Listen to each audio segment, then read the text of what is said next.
Everybody's up in arms because they're saying Donald Trump is a king. But can you imagine if they'd elected Kamala Harris, a so-called queen, into the White House?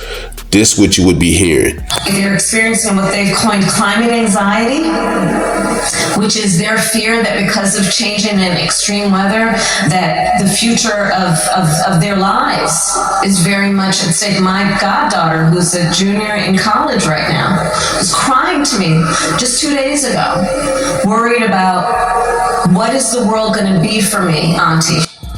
So her goddaughter is worried about climate change and worried about dying because of it. And what's her solution? Violence. Do you think that breaking barriers means you start out on one side of the barrier and just end up on the other side of the barrier? No, there's breaking involved. And when you break things, you might get cut. And you might bleed. So the criminals of Chicago took her up on that advice and started trying to draw blood on ICE agents.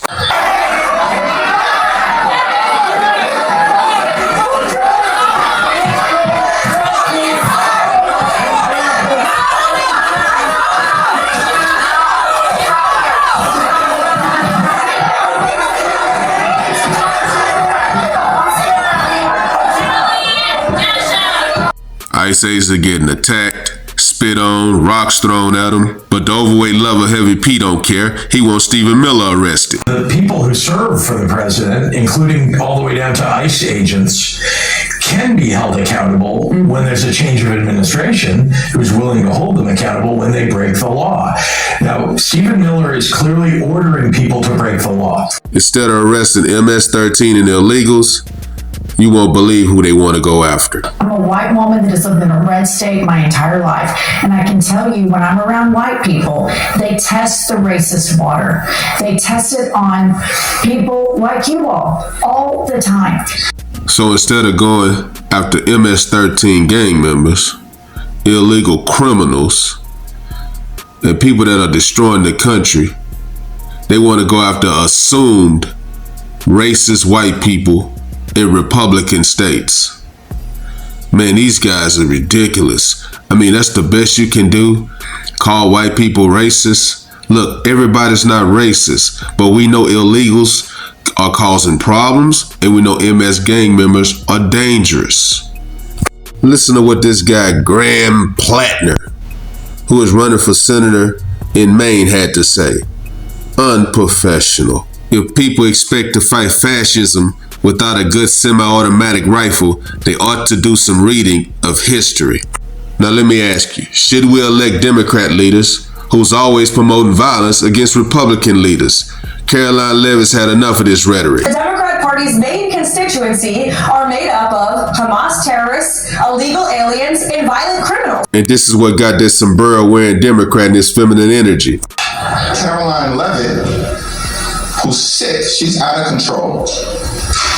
And I'm not sure whether she's just demented, ignorant, a stone cold liar, or all of the above.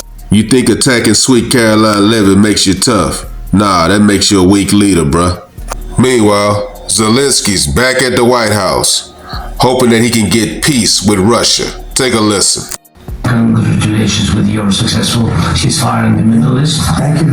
Yeah, and you did it, and I think this is momentum to finish Russia's war against Ukraine. I know y'all remember that incident between Zelensky and Trump in the White House, but if you come respect, he'll give you respect. Democrats should take note. I think it looks beautiful in his jacket. Yeah. It's beautiful. I hope people notice it's actually very stylish. I like it. But if you come at Donald Trump like this, good luck getting any deal done. Today is no King's Day. Donald Trump is not a king. Donald Trump is a bully. Trump does think that he's a king, and he thinks that he can act more corruptly when the government is shut down. Let me know what you guys think. Like, comment, subscribe. Follow God, not culture.